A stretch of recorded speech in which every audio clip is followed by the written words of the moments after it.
Welcome sa channel. So, nandito kami sa event ngayon para i-review natin actual kung ano yung in-unbox natin ng huling event ko. So, bago yan, pakita ko muna itong before, itong itsura ng ating venue ngayon. Ayan. Ang event namin ngayon ay birthday nung bunso nung aming stylist. Kung sino lagi yung kasama namin sa event, ayan, si Jason, si JDC Events Management Services. So, anak niya yan. So, event niya ito. Dito kami ngayon sa Subic Pearl, Barrio Barreto, Olongapo City, Zambales. Para makita nyo rin yung kaibahan ng before and after. Kasi madalas binibideo natin pagka meron eh. So, sa mga bago pa lang sa channel natin ng mga hindi naman na lights and sounds owner, sa mga magi-event pa lang, para makita nyo kung ano yung difference ng may ilaw at saka yung wala. So, ito yung venue. Usually doon ang stage eh, pero nagulat ako ngayon inilagay sa gitna. Medyo maiksi yung harapan. Kumbaga, pagtalikod ko, elevator na, ito yung arko halos. Medyo maiksi lang, wala ka ng parang wala ka ng aisle na lalakaran papunta sa gitna. Ayan, nakaagad siya. Kasi pagkapaganto sana, mahaba yung aisle sa gitna. Pero, ewan ko bakit naging ganito. So, may ceiling work siya. Basic set lang tayo ngayon sa sounds. Pero sa ilaw, meron tayong dalawang spark machine at dalawang Tuna 290. T290. Maganda sana kung nakataas doon para maganda yung bato niya dito. Sakop niya yung bilog. Kaya kagabi na puyat ako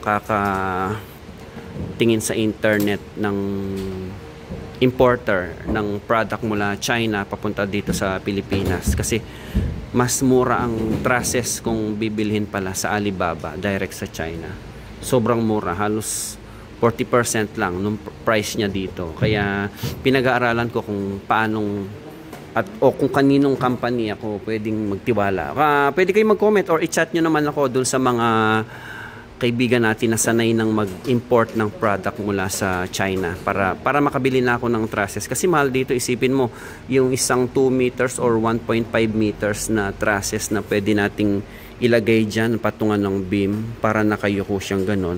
8.5 ang isa. So, dalawa yon, wala pa yung base niya sa baba, wala pa yung plate niya dun sa taas para hindi lumusot yung beam pag nilagay mo sa taas ng trusses. Wala pa yun. So, i-add mo lahat yun. Magkano aabutin? So, nagpa-compute ako sa Alibaba. May nakausap na akong seller.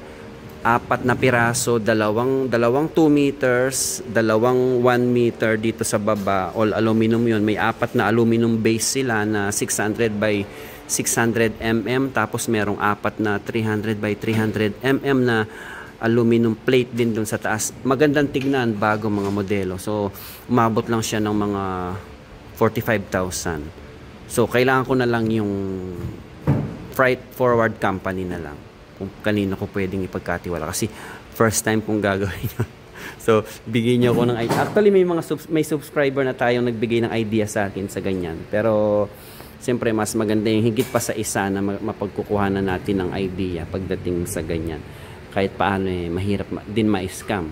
Kahit sabihin nating legit yung company na mapagkukuhanan natin ng item. So, pati yung sa shipping, syempre kailangan mag-iingat din tayo. Hanap din tayo ng trusted natin na pwedeng mapagkatiwalaan. Okay? So, i-set up muna namin and then isang mabilis na set. Nakikita nyo naman sa pagbablog ko, hindi ko na tinuturo yung mga usually makikita nyo naman sa ibang mga vlogger. Ang pagkakaiba na lang namin siguro sa ganito ay yung the way kung paano namin ni-execute yung service namin. Sa mga equipment kasi ang mga vlogger usually magkakapareho lang, di ba? Tulad nito. Yung iba, marami na silang ganito. Ako, dadalawang piraso pa lang. Pero syempre sa mga subscriber natin, mas marami sa mga subscriber natin yung nagsisimula pa lang. Kaya mas makaka-relate sila sa akin for sure. Also, yan, sa mga ganyan naman, pwede namang gumamit ng ibang brand or kung may budget, pwede rin naman yung Lumi lights.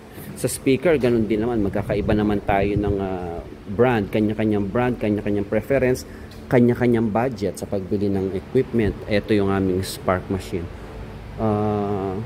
So yun, ulitin ko gaya ng sinabi ko kanina, magkakaiba na lang ito, tayo, the way kung paano natin i-execute itong ating hanap buhay. Kung paano yung the way na patunugin natin, kung paano yung the way na lagyan natin ng ilaw. Kanya-kanyang, magkakaiba ng strategy, doon na lang magkakatalo yan. So, may kahapon o kagabi, nanood ako nung ibang mga vlog kasi alam nyo naman ako bihira na lang ako din mag-upload. Kasi ayoko ding mag-upload ng mga vlog na mapapanood nyo na doon sa ibang mga vlogger. Magkakapareho man kami ng topic ng konti, pero for sure, magkakaiba kami pagdating sa execution. Okay, so, set up lang muna namin. Papauna ko yung ilaw, baka kasi mag-photo sila ng mas maaga. So, tignan nyo ito. Mukha siyang truss na pwede mong pagpatungan ng beam. Ayan o, ang ganda sana nung height niya. Kaya lang nakahang siya kasi. Nakahang siya o. Ang ganda ng size niya o. Manipis lang ito o, parang half inch by half inch lang siya. Hindi ba may patong? Tapos ang lapadit nasa 10 to 12 inch. Yun nga lang, kailangan ko ng plywood doon para hindi lumusot ito. So, wala din akong plywood na pwedeng ilagay dyan. Pero, pagkakita ko kanina, natuwa ako, oy, pwede sanang ipatong yung beam doon para yung buga niya diretso doon sa center stage na pabilog. Yan o. So, ngayon, dinidiskartihan na lang namin kung paano namin mapagpapantay ito. Isi-secure na lang namin ito mamaya. Nakabaligtad lang. Ha? Try natin hanapan ng Hindi, pero ano kasi, nakahang kasi siya, oh. Nakahang lang siya. Medyo delikado. Di ba, next time. Ito na lang, alam ko mas mababa pa ng konti ito. Hanapan pa natin ang pwedeng pagpatungan ito para pumantay sila. Ito, secure na secure to kasi malaki yung pinagpatungan namin. So, sa ilaw, gaya ng sabi ko sa inyo, hindi ako basta-basta maglalapag ng ilaw kung saan-saan. Pagdating ko, i-assess ko ang venue, lalo na ang stage, kung saan maganda ilagay ang mga ilaw. Nakita nyo, may space dito, may butas dito, di ba? Kung nakataas ang beam, bubuga siya pababa dito, sakop niya tong bilog na to, tapos nagsayaw dyan ang birthday celebrant, oh, ang ganda ng buga ng ilaw. Kahit dalawang beam lang. Basta tama ang pwesto mo, tama ang pagka-program mo, knowledgeable lang operator, tapos babagay pa yung magandang decor, tiyak maganda yung kalalabasan niya. So, i-add mo pa dyan yung mga pang-uplight natin na parled. Kailangan babagayan natin yung kulay. So, pag more on red, huwag nyong lalagyan ng blue. Diba? Kasi ang kulay is green leaves at saka red roses. May mangilan-ngilang mga peach para lang magkaroon ng ibang kulay. Pero more on ang ilaw nyo dyan is more on red din. Warm or red. Yun lang. Wala nang ibang pwedeng ilagay na kulay dyan. At wag din kayo maglalagay ng ilaw dyan na naka-auto. Nag-iiba-iba yung kulay. Sumusunod sa bit. Wag nyong gagawin yun. Kasi may ibang mga baguhan na nakikita ko ganun ang ginagawa. Ilalagay sa auto, ilalagay lang yan. Siguro hindi niya alam gamitin yung ilaw niya or wala siyang idea pa sa ganyan. Yun ang sinasabi ko, pag ang isang hanap buhay na ganyan at na hindi nyo pa nagagamay na ma-master, wag muna ninyong parentahan kasi nakakasira ng ano yan, ng event. Yung iba kasi sasabihin, may kapitbahay kami, nilibre na lang niya yung ganito, yung ganyan. So, sumablay, nadamay yung ibang supplier. Damay-damay yan, no? So, halimbawa sa atin, hindi marunong yung sound system, sumalang dyan. Nag-uumpisa pa lang, hindi pa actually nag-debut ang sound system niya, pero nilibre niya ang kapitbahay, sinetapan niya, hindi siya marunong. Ang ganda ng decor, tapos sablay yung ilaw. So, yun yung sinasabi ko na madadamay ang ibang mga supplier pagka ganun. So, libre namang manood ng mga vlog. Marami naman tayong kasamahan na nagbablog, nagsishare ng mga ideas nila. Panoorin nyo. karamihan naman hindi na madamot sa ngayon pagdating sa mga ganyan. Talagang mas mahilig na silang, marami ng mga nagba-vlog ng ganito. Kanya-kanyang ano na lang yan, suki. Kumbaga ako, ang mga subscriber ko is nasa 7,000 pa lang. Yung iba mas malalaki na yung network nila. Lalo na si pinanood ko kagabi lang, si Red, yung taga Angeles ba yun? Ang dami lang niya, nasa 50k na siya.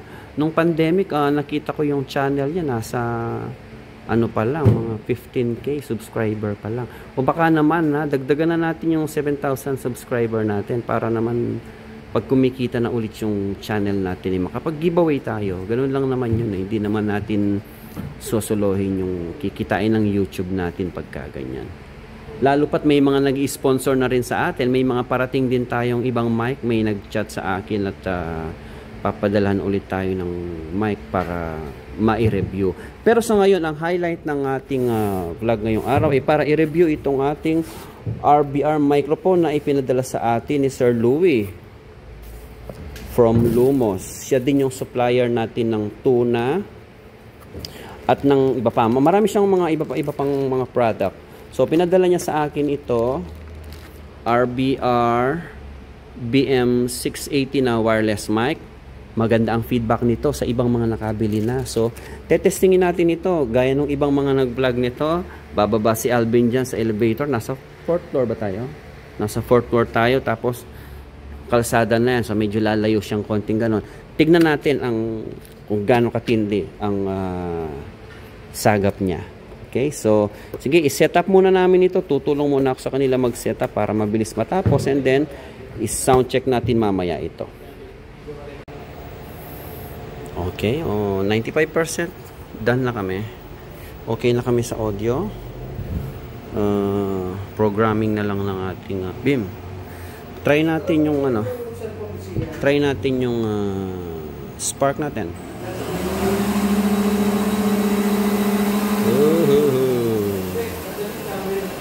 One more. Okay. Nakakatakot yung tsaka yung ceiling nakakatakot, baka masunog, pero kahit hawakan naman yan, safe naman eh. Try ni Alvin. Nasa kanan yung mas malakas ngayon, hindi sila ganong pantay. Tinitignan ko yung ibang may ganyan, hindi talaga pantay-pantay lakas, hindi perfect na pantay-pantay.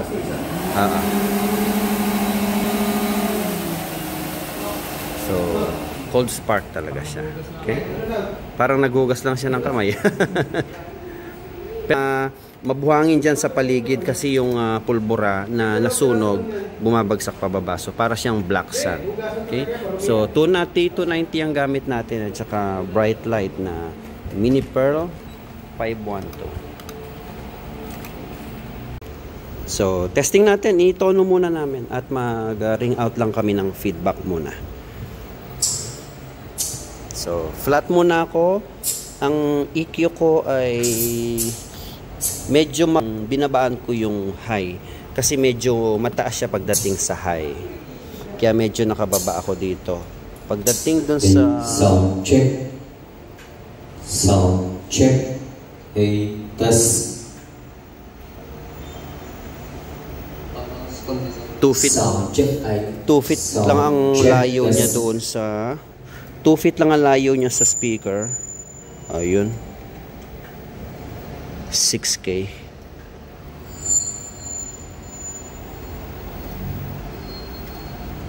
Pero okay niyan, hindi na tataas ng gusto yan. Try mo doon sa kabila, Bin.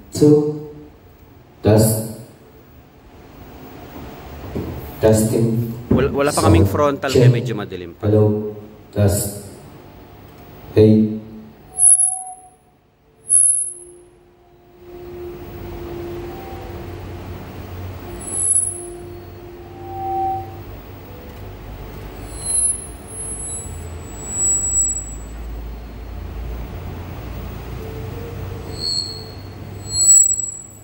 Okay, mataas na masyado yan. Kahit yung lang, normal level lang. Sound check, hey, test 1, 2. Hello, testing.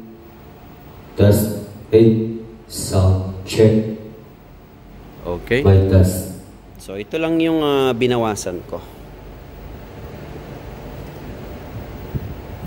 So, quality okay. Medyo mataas lang yung high niya. High frequency niya, medyo matalas lang. Kaya nakababa lang tayo dito ng konti. So, ngayon mag-range test tayo. Kung hanggang gaano kalayo ang maaabot niya. So, nasa 4th floor kami. Bababa tayo ng elevator. Tapos tatanawin ko siya doon. May bintana doon. Pwede natin siyang silipin kung saan siya abot. Bin, sasabihin mo sa mic kung nasan ka na banda habang naglalakad ka sa baba. Ha? Test. 8.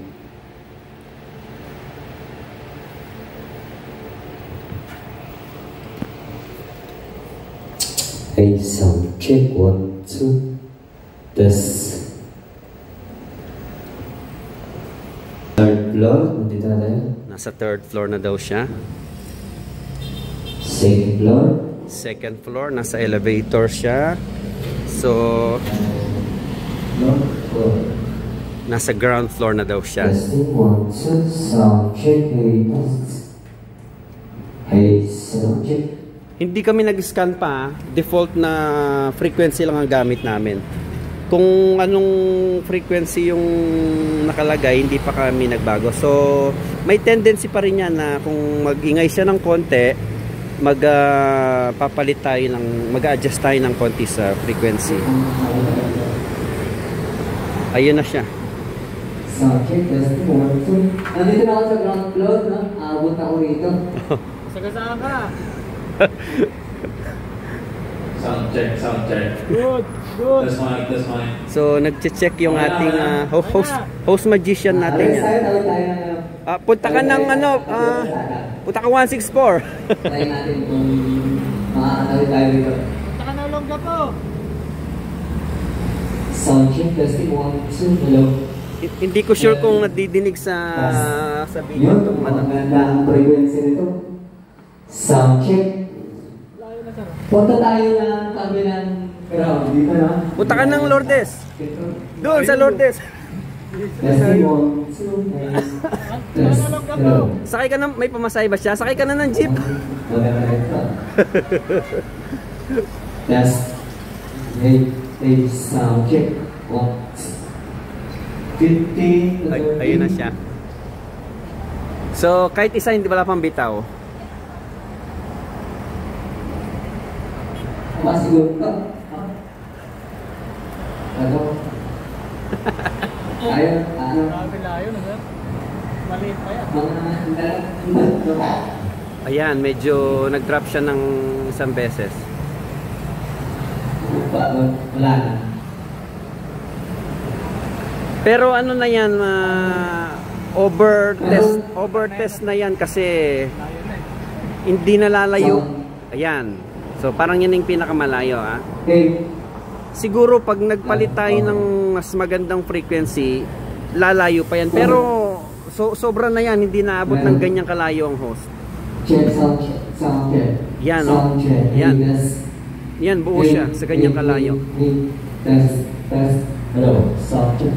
So ibig sabihin ng ano, na... Yan, malinaw siya dyan. Dalawang kanto. Kaya dalawang kanto to. Pwede na.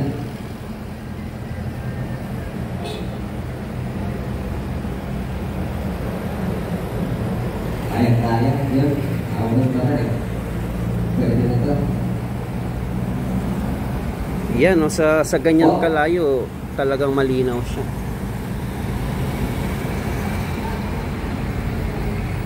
Okay.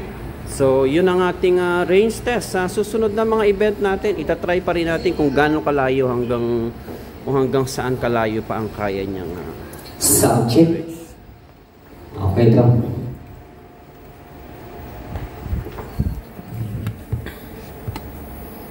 .659 MHz ang kanyang frequency. Okay? Susunduin ko yung aking mag-iina at magpapalit lang ako. Babalik kami dito. 4 or 5 ang start nito. So, ayun si Jason. So, event niya to. Yes, Magandang gabi. Hapon na naman. Maraming salamat sa inyo. Maraming salamat sa inyo lahat. Pagpunta sa birthday ni Dion. Sa birthday ni Dion. Hapon ng birthday.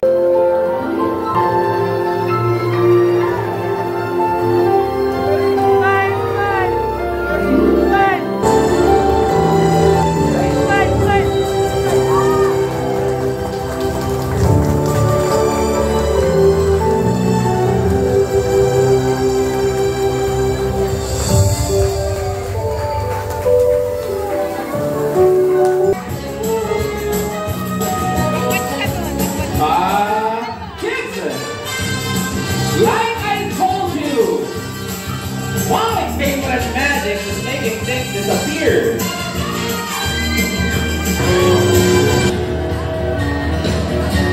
Okay.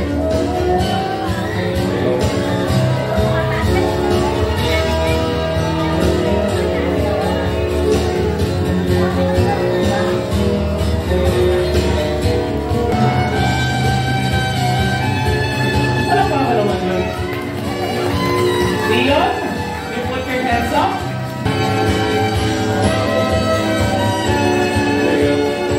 You okay? You feel good? Nagsinipunta, enjoy nyo lang. Yun lang. Enjoy nyo lang. Thank you sa Lord. Natapos din. Pag ito, glory to God. Thank you. Thank you.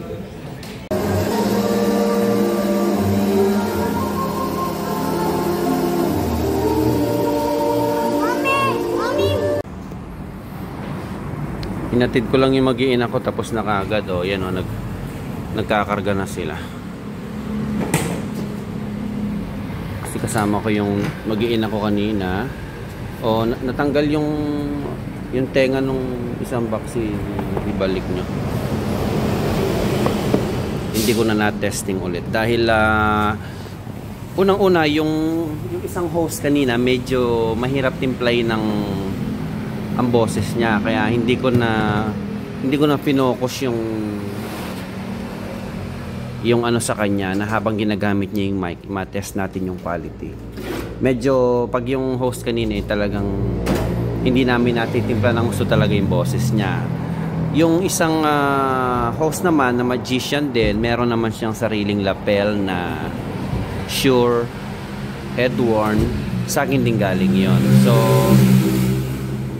testingin ulit natin to sa mga susunod na event. Pero so far, yung kanyang range, malayo talaga. Tsaka from 4th floor to ground floor, mayroong 3 palapag na pagitan, dumaan ng elevator, talagang buo yung ano niya, buo yung signal niya. Audio quality, testingin natin sa iba-ibang mga host para makita natin. Sa akin okay to. Tapos yung host kanina nakita niyo naman na ginamit din niya, although sandali lang, pero malinaw pa rin siya. So sa mga nag-iipon ng mga gamit, nag-start up ng mga bagong sound system, marerecommend ko siya na panimulang mic, 5,000, pasok na pasok sa budget. Pero kung medyo maluwag ang budget, yung kasunod nito na rack mounted ang receiver, for sure mas maganda ang quality nun. Okay, pero syempre sa nagsisimula, usually nasa ganong range ang budget para sa microphone, around 5,000, 6,000 ganyan. So may re-recommend ko siya pagdating sa range test namin kanina. Kung i-rate ko siya 10 out of 10, siguro 9.5 ang rate niya sa akin. Tapos sa voice quality, sa ngayon, kung i-rate ko siya 1 to 10, 10 is the highest, i-rate ko siya sa ngayon dahil hindi pa naman maraming host ang nakapag-testing nito, i-rate ko siya muna ng 9. Kasi madaling timplahin basta maganda ang boses nung gagamit, madali din siyang timplahin. Mataas ang headroom niya, yung high niya medyo mataas din, so babawas lang talaga ng konti pagdating dun sa EQ sa mixer, baba ka lang ng konting high. Tapos yung pick up niya maganda, kahit malayo yung mic sa boses, maganda ang pick up niya. So kung yung mga mixer na medyo baba ang headroom, medyo advantage. Okay, so yun lang. Salamat sa pagsama nyo sa aming event ngayon. Sa mga magtatanong sa price nito, muli 5,000. Ang supplier natin ng mic na to ay si Sir Louie ng Lumos. I-search nyo lang yung page ng Lumos, lilitaw yun. Magre-reply sila basta hindi busy, basta hindi sila nagdi-deliver. So, hanggang dito na lang muna ang event na ito. Sa mga bago pa lang sa ating channel, huwag kalimutang mag-subscribe, mag-like kung may natutunan kayo sa ating video ngayon. Pag-share na rin kung sa tingin nyo may mga kaibigan kayong mayroon din makakapulutan ng aral ang video natin. Magkita-kita muli tayo sa susunod na event.